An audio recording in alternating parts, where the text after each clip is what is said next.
What's up, everyone? Welcome in to a new week on Locked On Bucks, and we've got a fun show lined up for you today. I had a number of people over the weekend asking me to go a little bit more detail with Hugo Besson. We know the Bucks still reportedly, it's not official, but reportedly traded for pick 58, picked up Hugo Besson. So I'm going to talk about the Frenchman a little bit, and then I'm going to bring up two free agents that I'm curious about that we haven't brought up. Actually, one's not a free agent yet, could potentially be.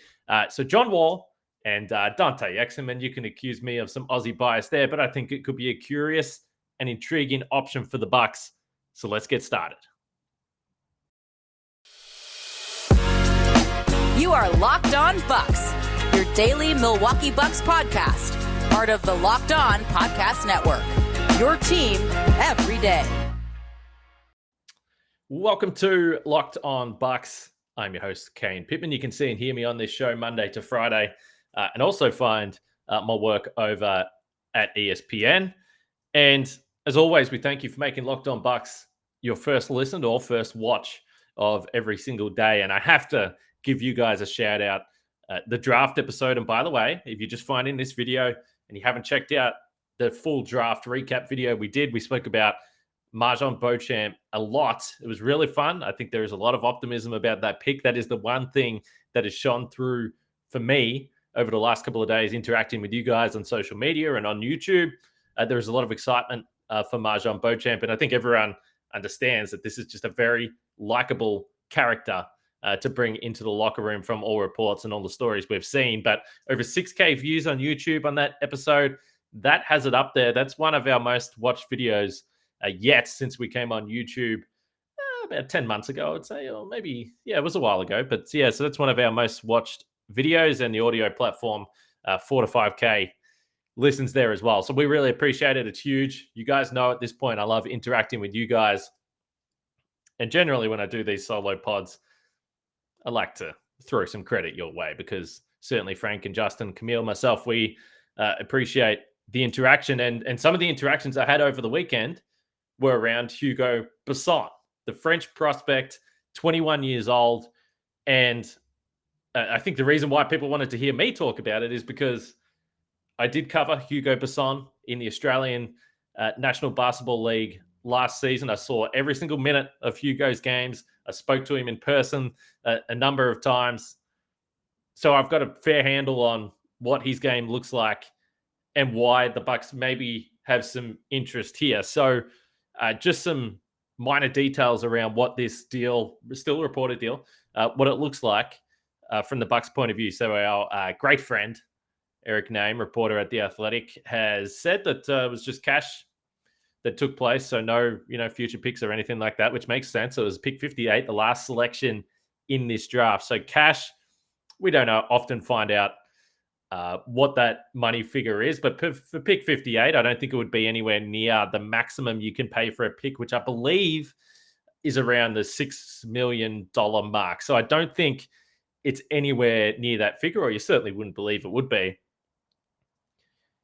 Probably the interesting note, again, this is Eric that's reported this, is that the Bucks at this point in time plan to use him as a draft and stash prospect, which essentially means he'll play overseas somewhere, not take up a roster spot here, which that does make a little bit of sense. We've spoken about the fact that the Bucks, kind of surprisingly, they're not really actually going to have a lot of roster spots there. But it is intriguing that they would buy into the draft just to stash a guy, because it does give you some indication that they believe, even if Hugo Besson right now is not ready for the NBA, and I would tend to say that could possibly be the truth. We'll get into his game in just a little bit. They must like him. There must be something about Hugo Besson that the Bucks identified.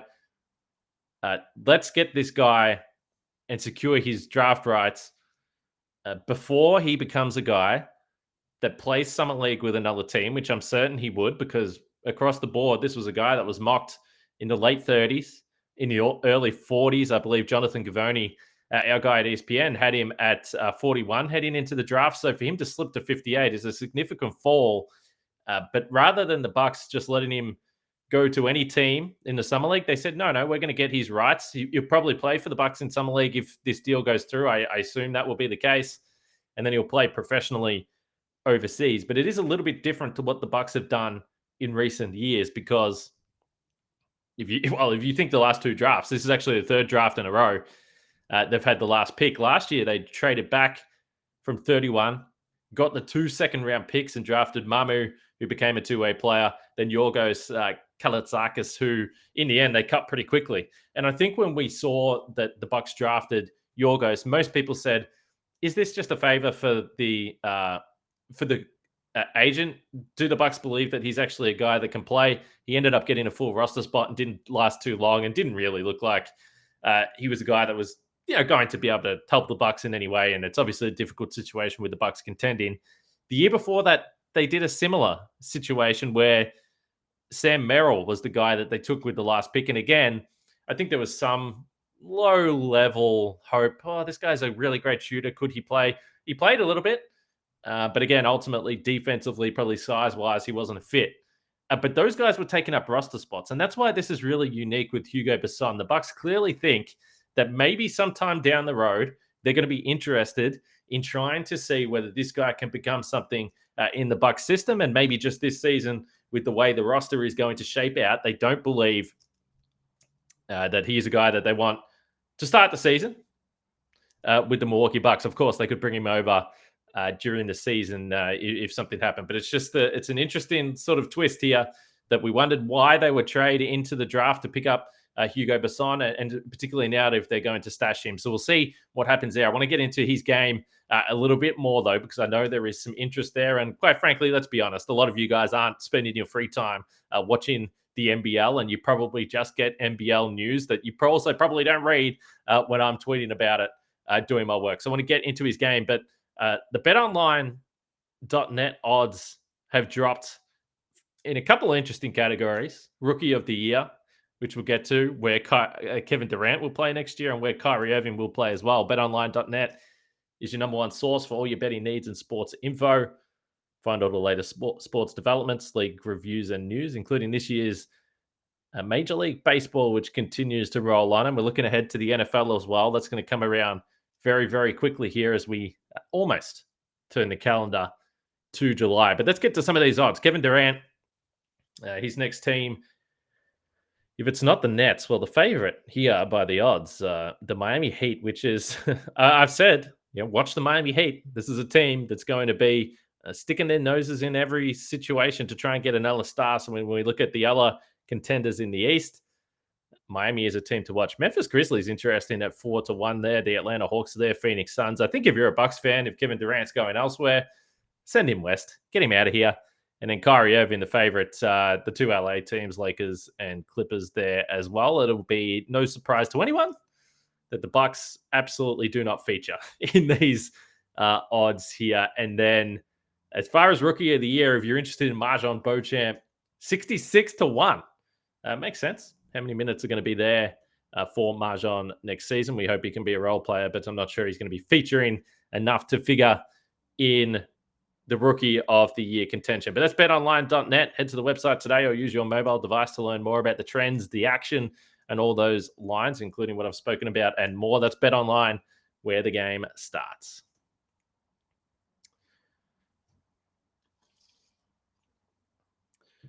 All right, so Hugo Besson, let's get into this in a bit more detail. So he has just turned 21 years old. So he's a little bit older. He had a couple of years there where he played a very, very, very small minutes pro basketball, men's basketball over in France. In fact, it was only a total of 84 minutes across the two prior seasons to 2021-22. So not really noteworthy. So this was essentially his first professional season when he decided to come overseas and play for the New Zealand Breakers. So the New Zealand Breakers are a team in the Australian League, and they've had some success now with having guys play in their system and then go to the NBA. So RJ Hampton, pick 24 a couple of seasons ago, and then this year, obviously Hugo at pick 58, but also Ousmane Dieng, pick number 11, went to the Oklahoma City Thunder. So recently there is a track record there for those guys. So across the season, Hugo Besson, 14 points, 4 rebounds, 2.5 assists per game across 27 minutes. So essentially in your first professional season, 14 points a game is nice. I had a number of people point out his shooting splits. And that's why I want to go into this a little bit here, because yes, he was 39% from the field, 31% from three. That's on 6.3 3-point attempts per game. So he was letting it fly. There's no doubt about that. And I tweeted that Hugo Besson is a genuine bucket. And I had a few people say, 39% from the field. Yeah, he must be a real bucket. Well, let's go into the situation with this New Zealand team a little bit here. So despite playing for New Zealand, he never actually got to New Zealand because of COVID restrictions. So the entire New Zealand Breakers team was based in Melbourne, in Australia. And it was just to put it politely, it was just a mess. It was a mess of a team throughout the season. The veterans, imports, players that they had extensive injuries to start the season. There was a major COVID outbreak to start the season. And in the NBL, there's only 28 games. So they got off to a disastrous start. They were 0-6 to start the season. They finished on the bottom of the standings towards the end of the year. They had imports leave during the season because I guess they weren't happy with the situation. It was really difficult for them to play every single game on the road. And essentially what happened is Hugo Besson, despite the fact he was essentially a rookie as a professional, a young developing prospect that needed time to figure out how to play in this new league, living away from home, English not his first language, a number of barriers there. And he was all of a sudden, from very early in this season, he was the guy that every defense keyed in on. He was the guy that they knew that they had to stop just to simply beat New Zealand.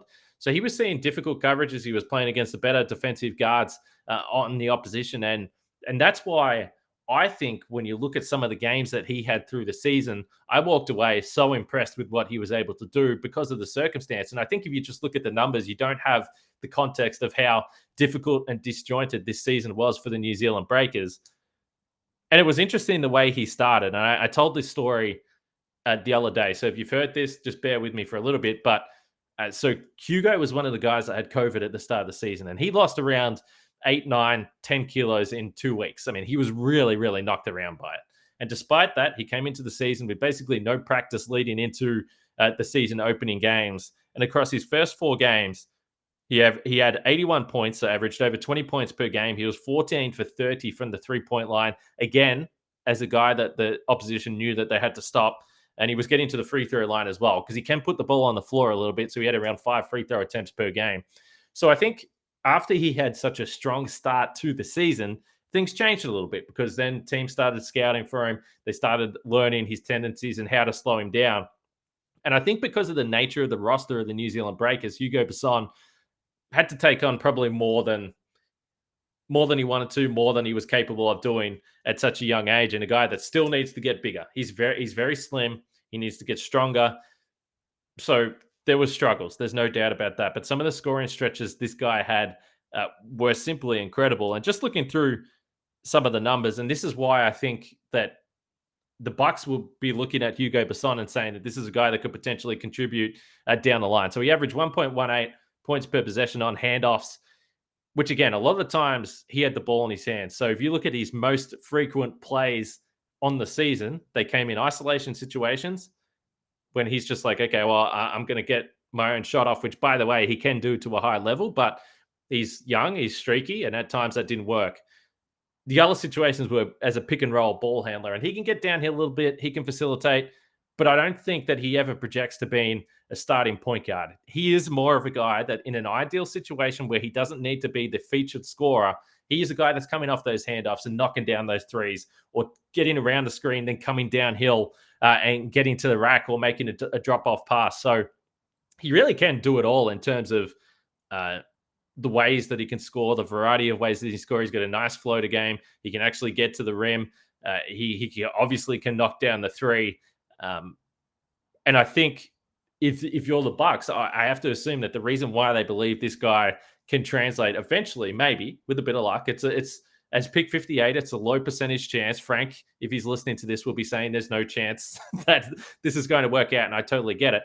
But I absolutely understand why the Bucks, if they're looking at the situation that Hugo Besson was in New Zealand, and actually looking at the individual skill set of this guy as a guy that can handle the ball, that can pass, that can shoot the three, can do it all, it's not a surprise to me that originally he was mocked around the high 30s to low 40s. and B, that the Bucks said, okay, if he's not going to get taken, let's get this guy's rights and let's see what he can do with another year, probably with a different team in a different system. And because I think defensively is where he does need to improve, and he admits that. By the way, I caught up with him only a month or two ago before he went to the US to start preparing for the draft. And when I asked him, what is it that you need to get better at? He goes, well, I'm still a little bit too small. I need to work on my body. Then secondly, he goes, I need to continue to improve defensively. And again, when you talk about the roster turnover that New Zealand had this year, they had extreme defensive troubles. And part of that was that they were a very, very young team for the most part because of those injuries I spoke about with the veterans. So, it's hard to say what he's going to translate to over the next couple of years. But again, the overall package, the overall skill set, I'm not surprised. I'm not surprised that a team would want to take a look at Hugo Besson and take a flyer on him. So I hope it works out for him. I said if he does play Summer League, there will be moments in Summer League games where people will sit back and go, "Oh my goodness, this guy's got something," because he does. But whether or not he can improve defensively, whether or not he does get that body, because he's around 6'4", so again, in today's NBA, that's almost undersized, which again is crazy to say. So there is a lot that needs to work out for him. But I can tell you from watching this guy night in, night out last season, he was as entertaining as any young player in the league in terms of guys that you would turn on the game simply to watch and see what they could deliver. So hopefully that's a bit more information on Hugo Besson for all you fans, and we'll see. I mean, if he does end up back in Australia, I don't know. There's some rules about draft and stash guys. I'm not sure if he can actually technically get back here, but I hope he does because I want to watch him play. But I would recommend keeping an eye on Hugo Besson wherever he ends around, wherever he heads around the world. Obviously, the Bucks fans will have a bit of an interest there because the Bucks clearly do. Otherwise, they wouldn't have gone down this path. All right, we're going to talk about two more free agents because the Bucks looking for these parts, looking for ways to fill out this roster to improve on the margins. So two guys that could potentially, or potentially not, but potentially be there for the Bucks to take. I'm going to get into those. Dante Exum and the old veteran, John Wall. But first, speaking of parts, if you have a car problem, RockAuto is the place to go to.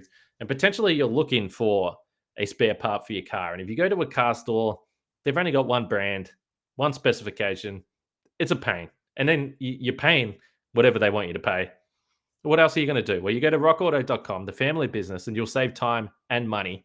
You can save up to 30%, 50%, even 100% more for the same parts from a chain store or car dealership. So here's the example. So if you've got a Honda Odyssey, someone listening to this podcast has a Honda Odyssey. And if you need a fuel pump, go to a chain store, $353.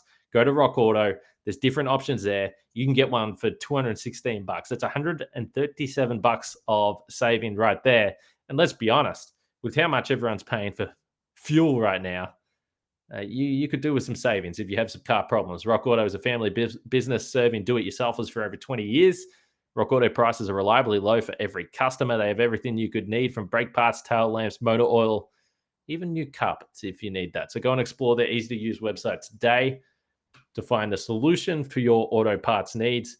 Go to rockauto.com, write Locked On in there. How did you hear about us box so they know we sent you? Amazing selection, reliably low prices, all the parts your car will ever need. rockauto.com.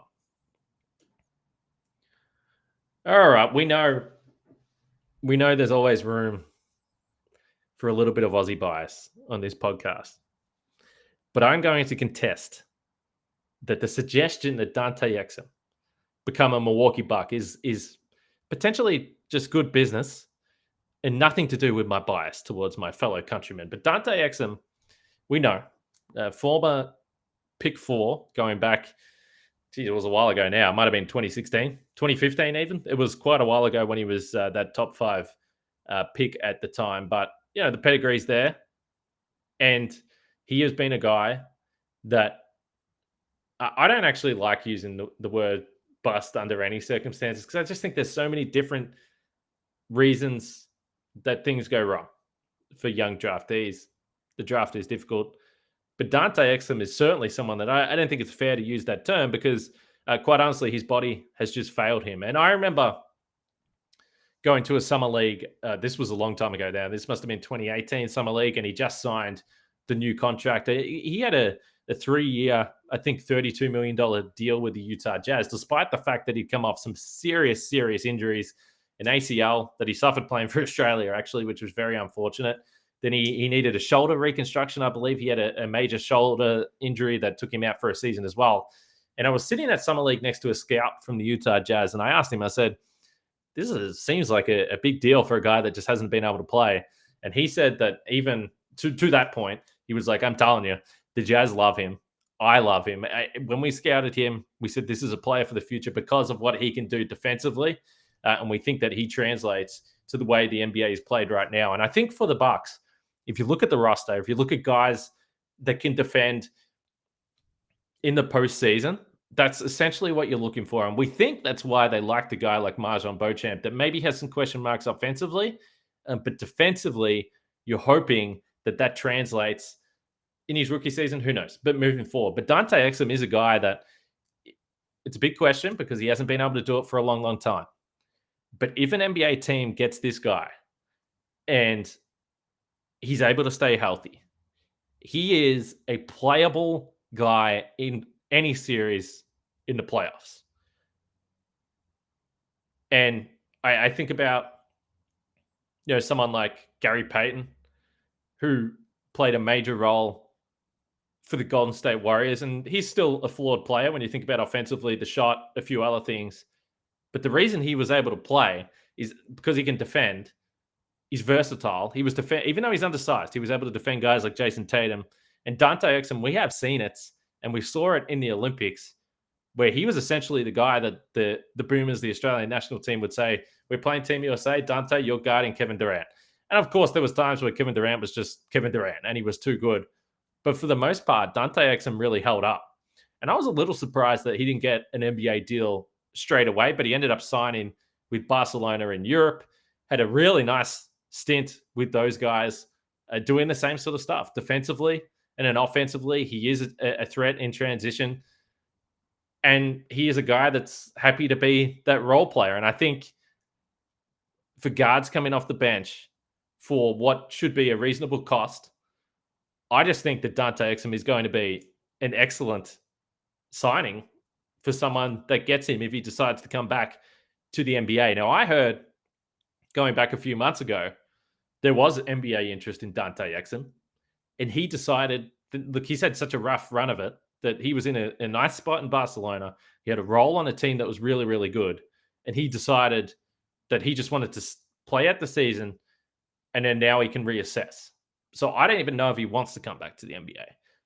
But I have to assume that there's going to be deals there again, because there was certainly interest a couple of months ago, and he did himself no harm at all with the way that he played with Barcelona. So in addition to the defensive stuff, which he's always had, and he's actually had some decent playoff games in his past with the Utah Jazz. If you include the Olympics and Barcelona, and it's a very, very, very low volume, so take it with a grain of salt. But the Olympics and Barcelona, 47 games total. He was up around 50% from three. Now it was only 30 for 59. So again, a tiny, tiny sample size. I'm not trying to say that he's a 40+% three-point shooter, because he probably isn't. But when you talk about the shots that he's going to have to take in this offense, whether it's transition layups, being able to actually work in a pick and roll, shoot an open corner three, he's fine. He's very capable. I mean, he's a good basketball player. So I wouldn't be too concerned about that. And actually, I've seen this a few times from Bucks fans on Twitter, and every time it makes me crack up laughing. When people are talking about potential free agent targets or guys that could join the roster, and they're like, look, he can't really shoot. But then again, no one on the Bucks can shoot anyway, so what does it matter? And I have to laugh every single time because A, I mean, it is painfully true. But B, even someone like PJ Tucker, let's be honest, you're talking about someone that's as limited as any rotation guy that's going to play major minutes in the NBA right now in terms of what he can do offensively, but he can work because of the defensive stuff. So if you're talking about depth at the guard position, again, we've spoken about it. The options last year were George Hill and Javon Carter. I think at this point, Dante Exum is probably a better player than both of those guys. The question mark is, can he just stay healthy? So I have to believe that if he comes back to the NBA, he would be a guy that certainly I doubt he would command more than that taxpayer MLE figure that we're talking about. I don't even know if he would get that much. Probably not. So I think it'll be interesting to see what happens. And if I'm the Bucks, again, I think they had interest in the past. They might be making a call. So Dante Exum is one guy to watch. And just the other guy. This is more of a heat check for fans, because I know when you have players that are former big names, people can always talk themselves into it. So John Wall, it does feel like John Wall is going to get bought out by the Rockets. Then I assume that he'll end up, in the Lakers. That would be my assumption. So I don't even want to get into this too much. It's just a name that I'm throwing up against the wall to hear how annoying. And I don't even know if I don't even know if I'd be interested. But we've spoken about TJ Warren as a guy that hasn't played a lot in the last few years, but he's intriguing. A little bit more size, but if you are talking about a position of need, the guard spot is a position of need. If John Wall turned around to you and said, "All right, Mike Budenholzer, John Horst, I've had a rough few years. I haven't played more than 41 games in a season since 2017. I just want to play basketball. I want to play a role, and I want to win. I've never really been on a winner. A couple of playoff runs with the Washington Wizards. John, if you fork out the 6.3 tax level, tax paying mid-level exception, I'll come play for the Milwaukee Bucks, and I'll do whatever the hell you want. Backup point guard, whatever you need, you tell me." If that happened, would you be in or would you be out on John Wall? That's the question I'm leaving with you guys for today's podcast. We're going to be back right through the week, and there is plenty to discuss. It's crazy, but the draft's out of the way. Free agency starts towards the back end of this week, so it doesn't really slow down. It continues to roll through. And like I said from the start, we thank you for making Locked On Bucks your first listen every day. For your second listen, get up to date on the latest news and rumors in the NBA in just 30 minutes every day with Locked On NBA. Locked On NBA, your daily NBA update in just 30 minutes. Okay, Hugo Besson, Dante Exum, John Wall, the three names of today's show. Let me know what you think in the YouTube comments, Twitter, at Kane Pittman. You can get me. Subscribe wherever you're listening. If it's on YouTube, if it's on the audio feed, we really appreciate it. And we'll be back tomorrow.